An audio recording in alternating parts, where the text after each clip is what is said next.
오늘 하나님 말씀 보도록 하겠습니다. 요한일서 1장 5절로 10절, 지난주에 이어서 같은 본문입니다. 우리가 그리스도에게서 들어서 여러분에게 전하는 소식은 이것이니 곧 하나님은 빛이시요 하나님 안에는 어둠이 전혀 없다는 것입니다.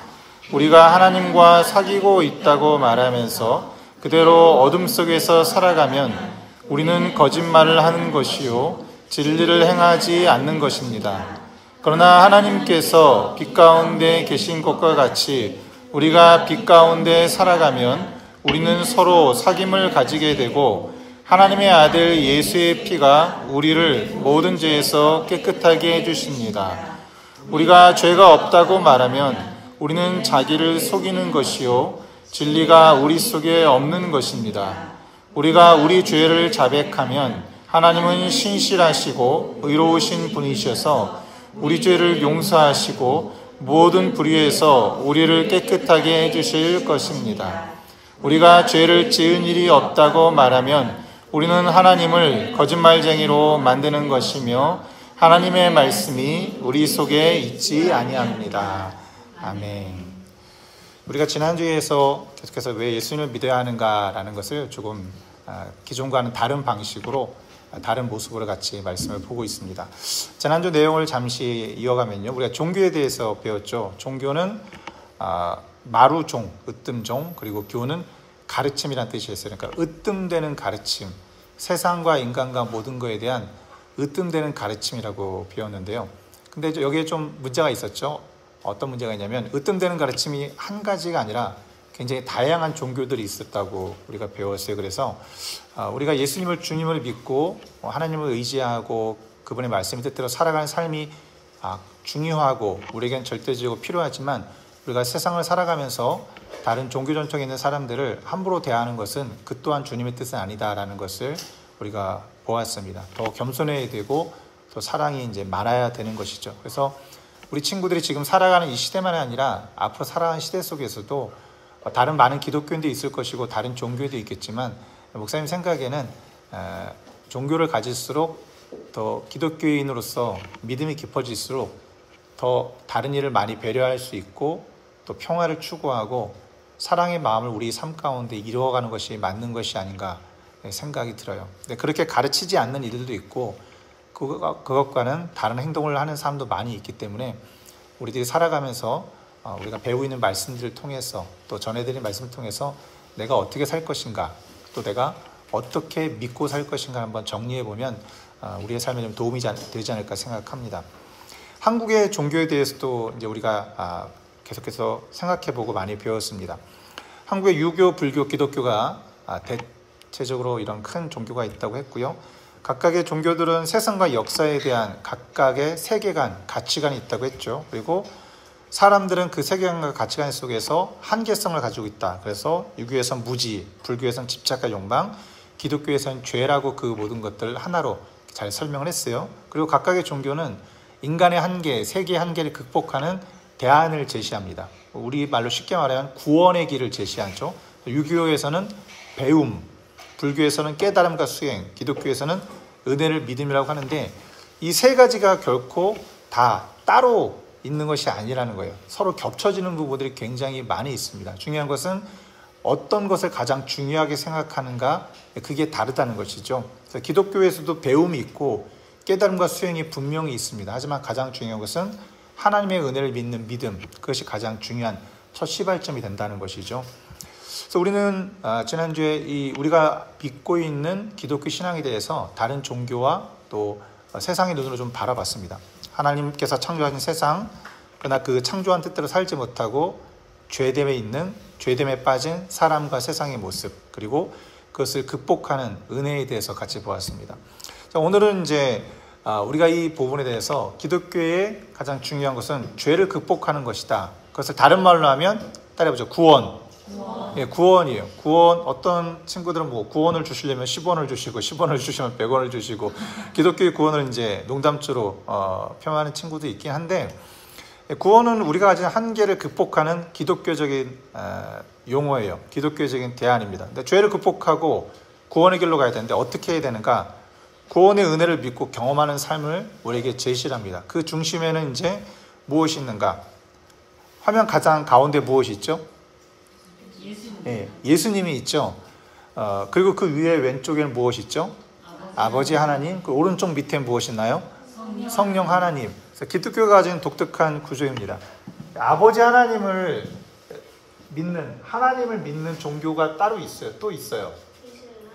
이슬람. 정확하네. 또 유대교도 있죠. 그렇죠?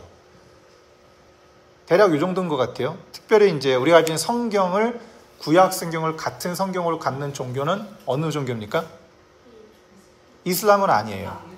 유대교도 구약 성경의 내용, 이슬람도 구약 성경의 내용을 가지고 있지만 내용이 조금 달라요. 그래서 많은 사람들이 좀 착각하는데 구약 성경을 똑같이 가지고 있는 종교가 이슬람과 유대교, 기독교라고 생각을 하는데 그렇진 않아요. 그래서 이슬람은 좀 다릅니다. 그러면 유대교와 기독교의 우리의 차이점은 뭐냐면 하나님 아버지에 대한 것들은 거의 비슷하게 고백을 하는데 우리는 어떤 하나님을 믿냐면 그냥 하나님 아버지가 아니라 예수님을 보내신 하나님 아버지를 믿는 거예요. 이게 달라요. 기독교는 하나님을 믿는 종교 맞아요. 그런데 기독교는 하나님 믿는 종교라기보다는 예수님을 보내신 하나님을 믿는 종교예요. 여기서 좀 다른 점이 있습니다. 하나님 아버지는 우리가 여러 종교에 대해 알 수 없어요. 예수님은 2000년 전에 이 땅에 오셨다 가셨어요. 그럼 우리는 오늘 현재 이곳에서 어떻게 하나님 아버지와 예수님을 믿고 느끼고 경험할 수 있을까요? 그 부분은 종교적 신비인데 성령 하나님을 통해서 우리는 하나님 아버지를 예수 그리스도를 경험하게 됩니다. 성령은 거룩한 영이라는 뜻이에요. 그래서 영어로는 Holy Ghost라고 그러죠. 거룩한 귀신, 그 정도가 된다고 할 수 있는데 거룩한 영이에요. 그러니까 영이기 때문에 DNA가 없고 이런 물질이 아니죠. 그래서 신비입니다. 어떻게 보이지 않는 영이 물질을 가진 우리 인간과 접촉하고 또 역사를 하는가. 그래서 이런 부분들은 과학적으로 인정이 되지 않는 부분이죠. 과학을 믿는 사람들은 이런 것들을 거부해요. 왜냐하면 이거 과학적으로 증명을 할 수가 없기 때문에. 과학은 증명할 수 없는 거에 대해서는 믿질 않아요. 그 믿음이 없는 게 아니라 그거는 과학을 넘어서는 분야이기 때문에 그거에 대해서 얘기를 하지 않는 게 과학자의 양심입니다. 그래서 이것은 과학으로도 세상의 지식으로도 증명할 수는 없습니다. 이것은 우리가 1부 때 목사님이 이진경 목사님을 얘기하셨지만 그건 하나의 신비의 영역입니다. 종교적 신비의 영역이에요. 우리는 이것을 어디에서 주로 경험하게 되냐면 어디입니까? 예배. 그리고 어디입니까? 예배와 성경을 통해서 우리는 경험하게 돼요. 그래서 예배는 하나님의 은혜를 경험하고 우리가 성삼위일체 하나님이라는데 성삼위 하나님을 경험하는 중요한 시간과 공간이에요. 그래서 예배를 중요시 여기는 것들은 그런 이유가 있습니다. 예배를 벗어나서 하나님을 경험할 수도 있어요. 그런데 안전하지 못해요. 다른 많은 것들이 있기 때문에 우리가 구분하지 못할 때도 있고 또 구분이 어려운 것도 있습니다. 또 성경을 통해서 우리는 하나님을 경험할 수 있어요. 그런데 성경도 쉬운 책은 아닙니다. 그래서 교회 공동체를 통해서 예배를 통해서 다른 많은 이들의 교제 가운데 사귐 가운데 성경을 배워가는 것이죠.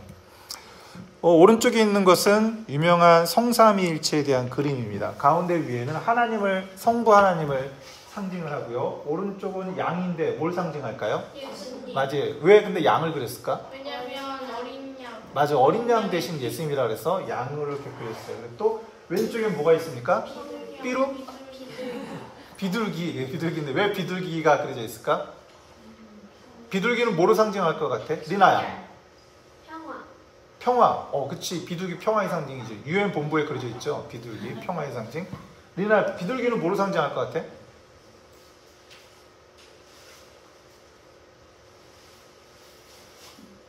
비둘기는 초대교회부터 뭘 상징하냐면 성령님을 상징했어요. 여러 가지 이유가 있는데 예수님께서 세례자 요한에게 침례를 받으시고 세례를 받으시고 올라오는데 하늘이 열리고 성령이 내려오시거든요. 사람들의 눈에 그렇게 보였나 봐요. 보이는 현상으로 나타난 것 같은데 무엇처럼 내려왔다고 되어 있냐면 비둘기처럼 내려왔다고 되어 있어요. 이렇게 흐닥흐닥 뭐가 이렇게 날개 달린 뭐. 그래서 보통은 성령을 비둘기의 상징으로 그리고 어린 양을 예수님의 상징으로 저렇게 표현을 합니다. 성삼일체. 왼쪽은 굉장히 유명한 사람이 그린 성삼일체라는 그림이에요. 원래 밑에 또 뭐가 있는데 여기만 했습니다. 가운데는 누가 있을까요? 예수님. 예수님. 그러면 아버지 하나님은 어디 있을까요? 뒤에. 뒤에 많이 서 있죠. 이렇게. 그리고 아버지 하나님 입은 옷이 무슨 색깔 같아요? 하얀색. 예, 좀 흐리게 한데 파란색이었죠. 옛날에 파란색은 신을 상징하고 거룩함을 상징하고 하늘을 상징하고 그래서 동정녀 마리아도 입은 옷이 보면 항상 파란색이죠. 그래서 옛날에 파란색은 거룩한 색깔이었어요. 물감도 굉장히 비쌌고 아무한테나 못 쓰는 색깔이었죠. 그럼 성령님은 어디 계실까? 안 보여요. 잘 보면 있어요. 좀 흐려서 안 보일 텐데 이 하나님 그리고 예수님이 있으니까 그 어디 사이 있지 않을까요? 여러분이 멈춰보세요. 스탑해보세요. 어디 있을까? 잘 보면 여기 뭔가 하얀 게 있죠? 목이가 아니에요.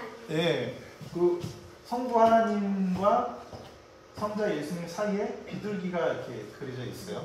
성령님을 상징해서 이것이 초대교회 또 온 성삼일체를 그림으로 그려놓는데 이 그림은 독특하죠. 최초라고 보통 말하는데 원근법으로 이 모든 것이 그려진 거예요. 저희 가보지 않았는데 여기 가면 이제 밑에 이제 제단이 있습니다. 사람이 이렇게 누워있는 듯한 모습이 있고 이 옆에도 똑같은 모습의 제단이 있어요. 그래서 많은 제단 중에 하나의 그림이 그려져 있는 거죠.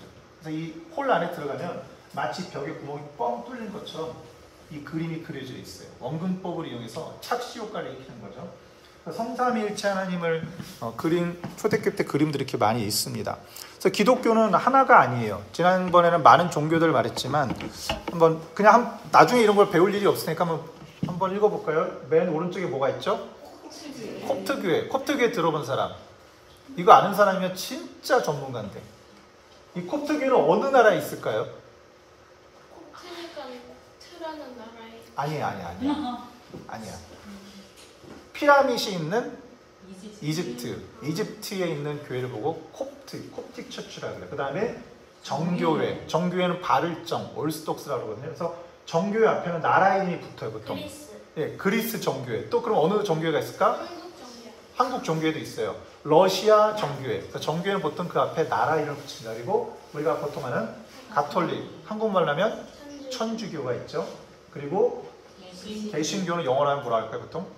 프로테스탄트라고 하죠. 프로테스탄트가 뭔 뜻이야? 프로테스트가 싸우고 밀어내다, 배격하다 그런 뜻이거든요. 이렇게. 누구를 배격했을까? 프로테스탄트는 카톨릭을 배격했어요. 카톨릭으로부터 뛰쳐나온 사람들이 프로테스탄트예요. 네. 뛰쳐나온 사람들. 그래서 처음에 독일에 마틴 루터가 종교개혁을 했는데 다음 주에 루터교가 있고 네. 그 다음에 뭐가 있을까? 장로교, 프레스비테리안 장로교가 있고 침례교, 밥티즘, 침례교가 있습니다. 그리고 성공회가 있어요. 성공회는 어디서 나왔냐면 카톨릭, 영국에서 나온 거예요. 자, 이 성공회에서 또 뛰쳐나온 데가 있습니다. 어딜까요? 감리교. 감리교는 성공회에서 나온 곳이 감리교. 그리고 기타 등등등이 많이 있습니다. 네, 기타 등등등. 그래서 우리가 생각할 때 개신교는 우리는 전체 기독교의 굉장히 작은 부분이에요. 이렇게 보면 되게 많은 것 같지만 전 세계 인구 놓고 보면 그렇게 많은 인구가 아니에요. 우리들이 착각하는데 기독교, 천주교는 기독교가 아니다라고 말한 건 굉장히 무지의 소산이에요. 기독교를 이 모든 종교를 보고 다 기독교라고 얘기를 해요. 그러면 초대교회, 예수님이 계셨던 초대교회와 가장 가까운 전통을 가지고 있는 교회는 어딜까요? 라고 생각하겠지만 실은 거기가 아니라 여기입니다. 네. 그래서 신학자들이나 기독교를 연구하는 많은 사람들은 이 콥트 교회를 많이 연구를 해요. 비슷비슷합니다. 콥트 교회, 정교회, 카톨릭 교회는 거의 다 비슷해요. 그리고 성공회도 카톨릭하고 나왔기 때문에 비슷해요. 감리교도 어느 정도 비슷해요. 근데 여기는 좀 달라요. 네. 그래서 감리교를 다니는 사람은 성당에 가면 비슷한 것도 있네? 그런 느낌을 들 수가 있어요. 성공회를 가면 성공회 성당을 가면 여기는 천주교 아니야? 헷갈릴 수도 있습니다. 그래서 세계의 기독교가 이렇게 많이 있는데 지금 영상 하나 한번 보도록 할게요. 예수님 때부터 기독교가 전 세계에 어떻게 퍼져갔는지 한번 보는 그 영상이에요. 한번 보도록 하죠. 금방 지나가요. 로마 제국이에요. 로마 제국. 기독교 시작. 네. 200년 벌써 지났어. 기독교 퍼져나가고 있어. 여기까지 왔어. 벌써 유럽. 와, 퍼져나가고 있다. 로마 제국. 밖에 비잔틴. 비전트 제국으로 바뀌었어. 기독교에서 퍼져나가고 있습니다. 500년 좀 있으면 이슬람 생겨납니다. 이제 기독교 퍼져나가지고 이슬람 생겨났다. 와, 갑자기 확 넘어갑니다. 와, 뺏겼어. 땅땅하게 뺏겼습니다. 넘어가죠. 기독교 전부 갑니다. 계속 날아갑니다. 와, 여기 이슬람 다 먹었어. 와, 다 먹었어요. 비전트 줄어들었어. 비전트 망해가고 있어. 이제 좀 있으면 완전 망해. 기독교 점점 퍼져나간다. 와, 다시 회복하고 있어요. 기독교. 이슬람이 이쪽으로 퍼지고 있어. 몽골, 훈족, 전세계 지배, 제패, 장난 아니죠? 그러다 다시 스가라 들고 다시 기독교 쫙. 이슬람 다시 퍼져갑니다. 와, 이슬람 다 먹었어요. 기독교 줄어들고 있어.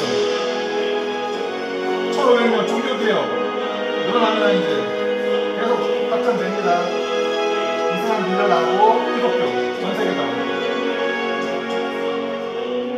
1800년 1900년 넘어왔습니다. 다시 공산주의. 다시 나왔죠. 공산주의 망했어. 2015년 현재입니다. 신기하죠? 재밌죠? 그래서 기독교라는 곳이 처음엔 굉장히 점과 같은 곳이었지만 저렇게 2000년 역사 가운데 급속도로 확장하면서 이슬람하고도 많은 세력 가운데 있죠. 또 여기는 하나 빠졌는데 이제 불교도 무시 못할 정도로 전 세계 역사 가운데 많은 영향을 끼치고 있습니다. 그래서 기독교회는 먼저 콥트 교회를 보려고 하는데 왜 이런 것들을 하냐면 여러분이 나중에 자라면서 거의 이것에서 볼 일이 거의 없을 것 같아요. 그래서 이제 준비를 했습니다. 예배가 우리가 드린 예배가 조금 다른데 어디 영화 같은 데 많이 보는 그런 장면이 나옵니다. 한번 볼까요?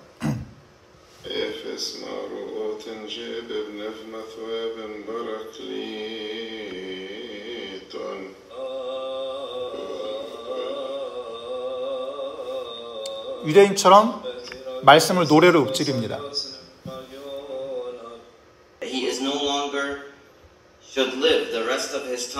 중간에 말씀을 봉독하는 장면도 있고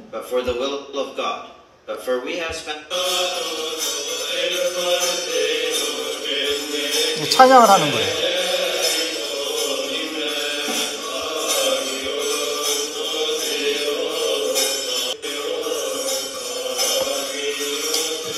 오른쪽 왼쪽에 보면 그림들이 그려져 있죠. 보여요?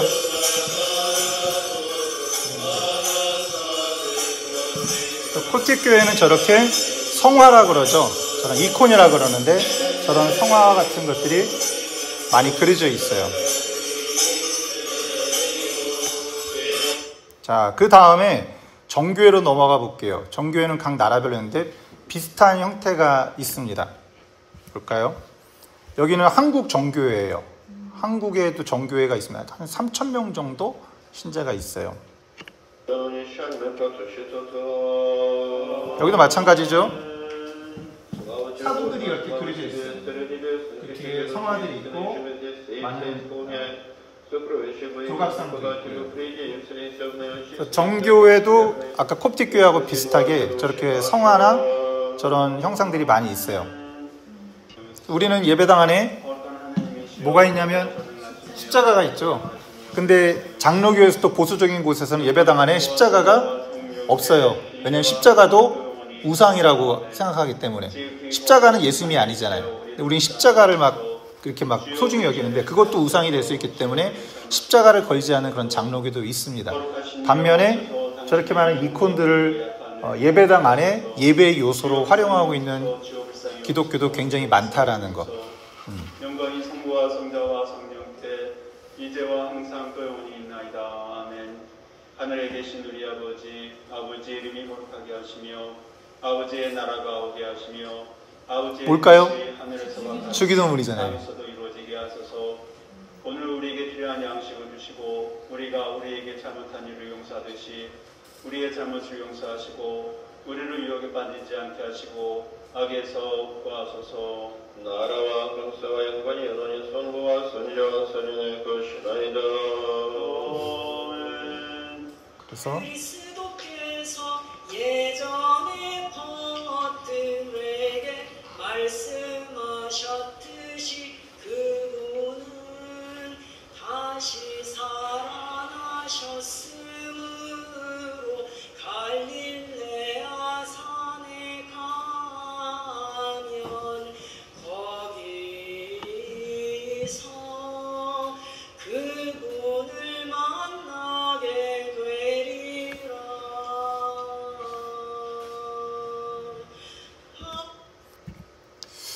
그래서 우리가 예배를 봤어요. 기독교에서는 여러 가지 많은 것들을 우리에게 가르쳐 주죠. 그래서 은혜를 믿고 구원받는 삶에 대해서 이야기하는데, 우리가 예배를 통해서 다양한 예배의 전통 속에서 하나님을 경험하고 구원의 은혜를 느끼고 경험하는 것들이 이제 잘 만들어져 있습니다. 그래서 예배를 통해서 우리는 하나님의 구원의 은혜를 생각하기도 하고 느끼기도 하고 또 보고 만지기도 하고 듣기도 합니다. 요한일서 1장 9절은 이렇게 말을 해줘. 한번 읽어볼까요? 시작. 우리가 우리 죄를 자백하면 하나님은 신실하시고 의로우신 분이셔서 우리 죄를 용서하시고 모든 불의에서 우리를 깨끗하게 해주실 것입니다. 아멘. 아까까지는 이제 예배 형식에 대해서 이야기했는데 좀 더 자세히 많은 시간을 들여서 할 것을 그냥 급하게 지나갔습니다. 지금부터는 아주 간단하게 우리가 예수님을 믿는 가운데 우리 가운데 어떤 일이 벌어지는가, 우리의 마음엔 어떤 일이 벌어지는가, 그걸 좀 같이 살펴보려고 하는데요. 특별히 요한일서 1장 9절의 말씀을 우리가 같이 보면요, 우리가 우리 죄를 자백하면이라고 되어 있어요. 하나님의 은혜를 경험하는 사람의 태도는 뭐냐면 우리 죄를 자백하는 거예요. 그렇다고 내 잘못한 목록을 다 일일이 쓰라, 그것도 맞긴 하지만 좀 더 근본적인 부분이 있습니다. 우리가 우리 죄를 자백하면서 첫 번째가 우리라는 말이 있고, 두 번째가 우리 죄라는 게 있고, 세 번째가 자백이라는 이제 부분이 있죠. 그래서 이제 예수 그리스도를 믿는 신앙은 첫 번째 우리라는 것을 생각하게 돼요. 나 혼자만이 아니라 우리, 하늘에 계신 우리 아버지라고 되어 있죠. 이게 참 이해하기는 어렵겠지만 나만의 하나님이 아니에요. 하나님은 우리의 하나님이시거든요. 그래서 여기서 말하는 죄는 나의 죄만이 아니에요. 이 세상의 죄를 말하는 거죠. 세상의 잘못됨, 부족함 혹은 악랄함들, 그러니까 내 자신과 세상의 부정적인 모습을 우리가 깊이 있게 느끼는 순간이 온다는 거죠. 우리 어릴 때는 잘 그런 게 없어요. 그래서 어릴 때 우리 어른들이 우리 죄인이야, 우리 하나님 앞에 회개해야 돼, 그런데 별로 그런 걸 잘 못 느낄 때도 있거든요. 그래서 어릴 때는 잘 몰라. 근데 살아가면서 그런 걸 점점 느끼게 되면 우리를 느끼게 돼요. 세상이 도대체 왜 그래? 도대체 어른들은 도대체 왜 그러지? 저 친구들은 왜 저러지? 이런 생각이 들면 이제 우리라는 게 생겨나는 거예요. 우리의 마음 속에서. 그러면 이제 뭘 보게 되냐면 우리 죄를 보게 됩니다. 죄는 약함도 있고 악함도 보게 되죠. 내 자신, 인간에 대해서, 세상에 대해서. 그러면 그걸 어떻게 하는가? 그래서 어떤 사람들은 그냥 물들어 살기도 하고, 어떤 사람은 세상이 싫다고 떠나는 사람도 있죠. 세상과 멀어지고 등지고 사는 사람도 있죠. 그런데 요한일서에서 뭐라고 말하면 우리가 우리 죄를 느끼고 경험하면 거기서 포기하거나 그 속에서 물들어 사는 게 아니라 자백을 하라고 말을 합니다. 자백은 뭐냐면 하나님 앞에서 곱씹으면서 이거를 하나님 앞에서 대화를 하는 거예요.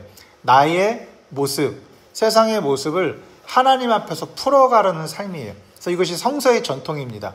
성서에 있던 수많은 신앙의 위인들은요, 혼자서 살아갔던 것이 아니라 나와 우리 세상의 연약함과 한계를 가지고 하나님하고 대화하는 사람들이었어요.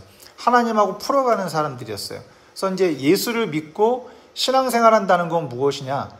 내 자신과 세상에 절망하고 주저앉고 인생 그렇게 사는 거야, 거기서 포기하는 것이 아니라 하나님 안에서 새로운 희망을 발견하고 하나님 안에서 함께 그 길을 가겠다고 손을 내미는 것이죠. 그것을 우리에겐 구원이라고 말을 합니다. 하나님이 내게 손을 내밀어 주시는 것이죠. 내게 어떠한 특별한 잘됨이 있는 것도 아니고 우리에게 특별한 무엇이 있는 것은 아니지만 다만 하나님이 세상을 사랑하셔서 우리에게 손 내미시고 우리와 함께 하시겠다는 거죠. 그러니까 우리의 믿음은 그 하나님의 손을 함께 잡는 거예요. 먼저 오시는 하나님의 손을 잡는 것입니다. 그래서 우리는 죄의 극복을 구원이라고 말을 하는데 하나님께서 주신 우리 은혜를 믿고 경험하면서 그것을 더욱더 내 속에 그리고 내 삶 가운데 이 세상 가운데 점점 펼쳐지게 됩니다. 그래서 어떻게 느끼는가? 예배를 통해서 또 성경을 통해서 하나님 아버지와 아들 예수님 성령 하나님을 우리는 경험하는 삶을 살게 되죠. 그래서 이것은 머리로 아는 것만이 아니라 몸으로 느끼고 경험하는 것이기도 해요. 우리가 이제 지난번 예배를 따로 드릴 때부터 해서 이제 성찬식을 하지 않고 있죠. 우리 교회는 참 좋은 전통을 가지고 있어요. 예배 때마다 성찬식을 하죠. 초대교회는 늘 그렇게 했었고, 그리고 웨슬레 목사님도 그렇게 했었고, 성공의 전통이고 카톨릭의 전통이지만 감리교의 전통이기도 합니다. 어떤 교회 가면 1년에 한 번, 두 번밖에 하질 않아요. 그런데 예수님께서도 늘 이것을 기념하라고 말씀하셨거든요. 그래서 우리는 이 성찬식을 통해서 설교를 통해서, 찬양을 통해서, 서로 사귀고 환대하는 걸 통해서 하나님의 사랑을 이제 경험하는 것이죠. 그 경험을 통해서 예수님이 얼마나 나를 사랑하셨나 하는 것을 또 나도 경험하고 그것을 믿고 살아가는 거예요. 그것을 이제 믿는 자들의 삶, 신앙이라고 말을 합니다. 요한일서 1장 7절 말씀 이렇게 말을 하죠. 같이 한번 읽어보겠습니다. 시작. 그러나 하나님께서 빛 가운데 계신 것과 같이 우리가 빛 가운데 살아가면 우리는 서로 사귐을 가지게 되고 하나님의 아들 예수의 피가 우리를 모든 죄에서 깨끗하게 해주십니다. 아멘. 우리가 서로 사귐을 갖게 된다고 되어 있네요. 하나님과의 사귐 속에 살아가면 예수의 피가 우리를 깨끗하게 해주신다. 이것은 목욕하듯이 한 번 목욕하면 끝난다 그런 게 아니라 그 안에 살아가는 사람들이 나의 한계와 세상의 한계 가운데 주저앉지 않고 힘있게 살아간다는 것을 잘 표현해주고 있어요. 우리 친구들은 어떤 삶을 살고 싶습니까? 다양한 많은 길이 있죠. 또 많은 길 가운데 너무 길이 많다 보니까 어느 길로 가야 될지 잘 몰라요. 우리가 어떤 길로 가야 될지 굉장히 힘들어하는데 그 이유는 두 가지예요. 첫 번째는 어떤 게 내 길인지 몰라서 두려워하고 힘들어하죠. 두 번째는 뭐냐면 실패할까 봐 두려워합니다. 그래서 우리는 길을 가는 것을 잘 몰라요. 왜냐하면 내가 좋아하는 것을 찾고 성공하려고 하기 때문에. 그러나 이 길을 잘 걸어간 사람들은 성공하려고 이 길을 가지 않았습니다. 자기가 좋아하는 길이면 끝까지 가는 것이었고요. 성공이 아니라 의미를 찾고 가치를 찾으려고 이 길을 갔던 것이죠. 하지만 성공하려고 뭔가를 하려면 아무것도 할 수가 없어요. 어떤 길로도 갈 수가 없고 어떤 길로도 내가 가더라도 불안할 수밖에 없습니다. 내가 가고자 원하는 길이라면 또 하나님께서 함께 하시는 그 삶이라면 어떤 길로도 갈 수가 있는 것이죠. 오늘 우리는 왜 예수님을 믿습니까? 단순하죠. 우리 가운데 함께 하신 하나님, 우리를 극복하게 해주시는 하나님, 사람의 한계를 극복하시는 그 하나님의 구원을 믿고 의지하기 때문이에요. 요한일서는 계속해서 말합니다. 빛 가운데 사귐이 있는 삶을 살라고 이야기해요. 하나님과 사귀고 좋은 사람들, 믿음의 형제자매들과 사귀라고 말을 해요. 우리는 예배 속에서 하나님을 경험합니다. 그리고 하나님께 예배하듯이 또는 우리는 살아갈 거예요. 그 가운데 하나님은 예배 속에서 우리와 함께 하실 거고요. 우리가 예배하는 마음으로 살아가는 동안에서도 하나님 우리와 동행해 주실 것입니다. 사랑하는 친구들, 목사님도 아직 부족해요. 하나님을 더 알아가고 예수님을 더 알아가야 돼요. 우리 친구들도 같이 깊이 교제하면서 예수님을 통해서 주시는 하나님의 사랑을 더 알아가면서 우리에게 주어진 인생을, 이 시간을 잘 살아가시는 저 여러분이 되시기를 주님의 이름으로 간절히 축원합니다. 서로 축하할게요. 예수 잘 믿으세요. 아멘. 기도하겠습니다. 사랑하는 주님 감사드립니다. 우리 가운데 함께 하시고 우리를 인도하시니 감사드려요. 세상에는 많은 기독교의 많은 모습들이 있습니다. 특별히 우리를 정함교회 또 감리교로 불러주시니 감사드립니다. 이 속에서 하나님을 더욱 깊이 알게 도와주시고 우리의 모든 한계를 극복하게 해주시는 예수님의 사랑으로 날마다 살아가고 하나님께 예배하며 예배하듯이 살아가는 깊은 사귐이 있는 믿음의 삶이 되게 하여 주시옵소서. 우리 주님 예수님 이름으로 기도드립니다. 아멘.